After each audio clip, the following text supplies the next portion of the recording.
So guys, today is quite a windy day, and you have seen some of the off-road sections. There is another one coming here, but I think I didn't have a long time. I walk around my CRF 300L. Let's say just for the ones of you who haven't seen my previous videos. So this is a CRF 300L. Bought in February. So far I have done 1700 miles plus some today. The motorbike had some modification done, so put hand guards. As you can see, they are successfully fulfilling their purpose. Scratch in all sides. What did I do? I put the Pro Taper handlebar. Since it wasn't high enough, I used the Rocks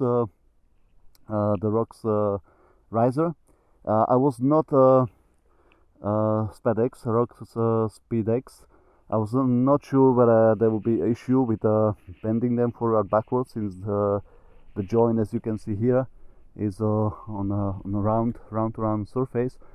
But so far that works well for me. I used the quad lock system with charging, with wireless charging and damping, which will help to protect important assets. So I put the rear rack, which I don't use that much for now, unless I'm pulling the bike. It's great basically when you need to lift it, when you need to pull it, change direction or something. So grabbing for something solid is really great. So I didn't do anything here. I put a bush plate, which is actually 250L bush plate that I found on eBay. It kind of fit correctly. I just had to use some spacer, but it's a solid piece of plastic, around 8mm plastic. And the biggest change actually is the front and back suspension, which is now K-Tech suspension. And this was tuned for 99 kilos, and it was the best modification I could have done for the motorbike, because really it changed how the motorbike feels. I also put tubeless to the back tire, and I have also tubeless system for the front, which I didn't install yet, as I didn't feel that I need it, but I might do that in the future.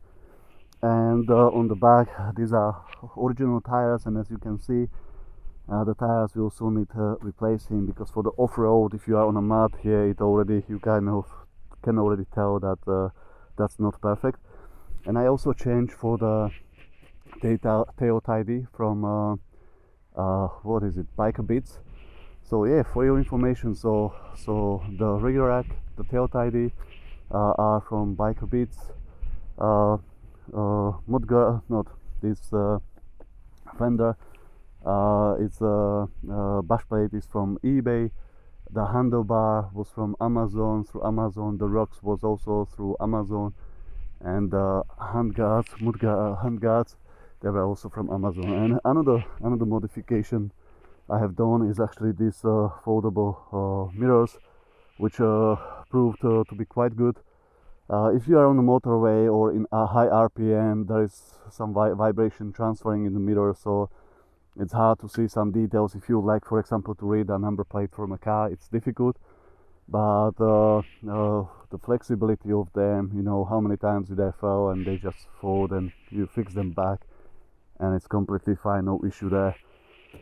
One more modification that I will be considering is actually probably when IMS will come with a new fuel tank, with a larger one, because basically I would like to have the extra range, and with the fact that actually this is metal and the IMS is plastic, what I have seen that guys were claiming that even though the IMS was like 12 liters compared to the 7.8 liters here, it was actually lighter, yeah, even when full. So I think that might be good, having extra range and not sacrificing the weight of the motorbike. But yes, that's the modification I have done so far. And levers, yeah, I put shorter levers, so I can operate them with two fingers, because the original ones were too long. When I operated with 2 fingers, I was actually clapping my fingers underneath it. And I already broke one on the right side, but break one, but it still has the 2 fingers operation, so it works well. Yeah, so that's my modification. So how does the bike perform? So have you seen in my videos, the bike performs perfectly. It behaves like a tractor in a low RPM range. So I'm usually taking off on 2nd gear. You can take off in 3rd gear if you wish, but you know, why let the clutch suffer if it doesn't need. Going up the hills in difficult terrain is 2nd gear.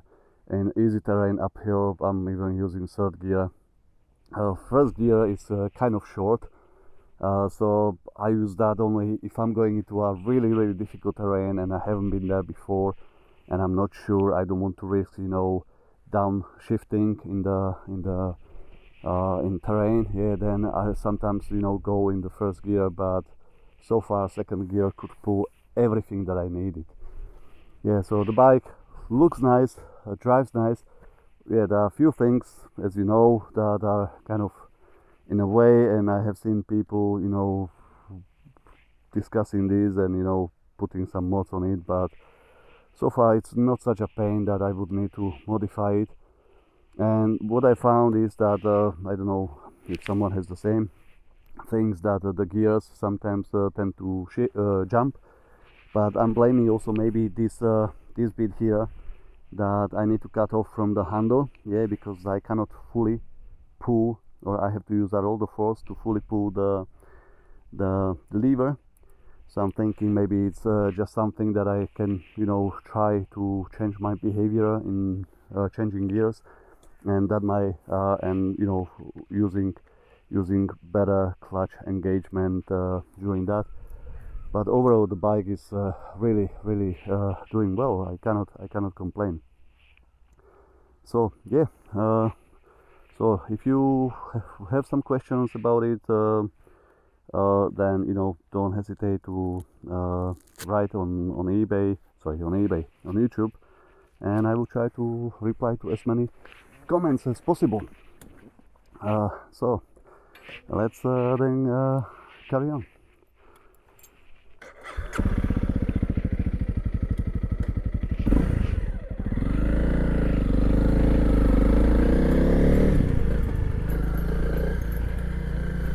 Also, another thing that I have seen a modification that someone has done in the US, and I think it was a quite good modification. Let me demonstrate it just for a second.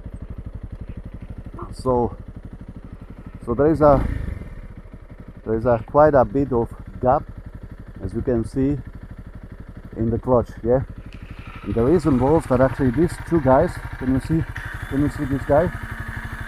They are not pretensioned properly.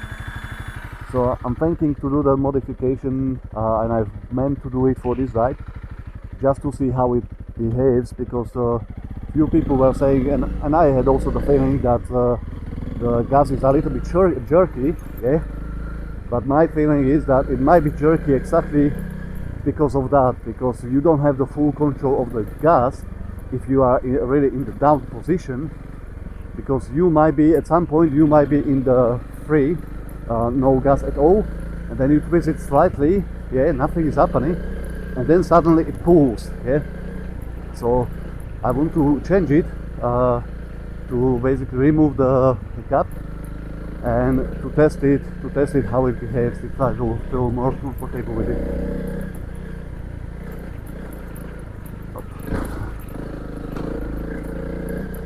Okay, there are some nuts here.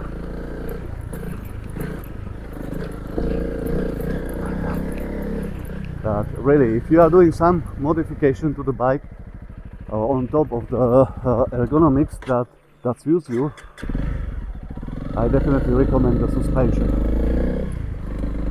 If you are a lighter rider, I have seen some guys who are 70 kilos and so on, then it might be the original suspension might be fine for you. Yeah? For me, as a nearly 100 kilo rider, with plus my gear, plus everything. The suspension was too soft, one thing, and second thing, this is deep, so and the second thing, it was the rebound was too slow.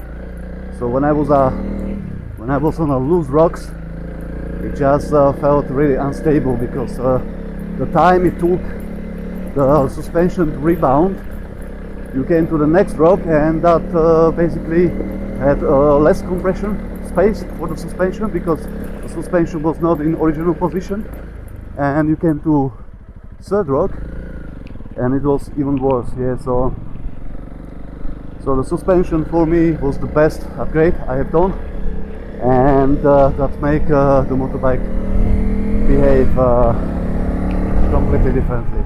Okay, enjoy.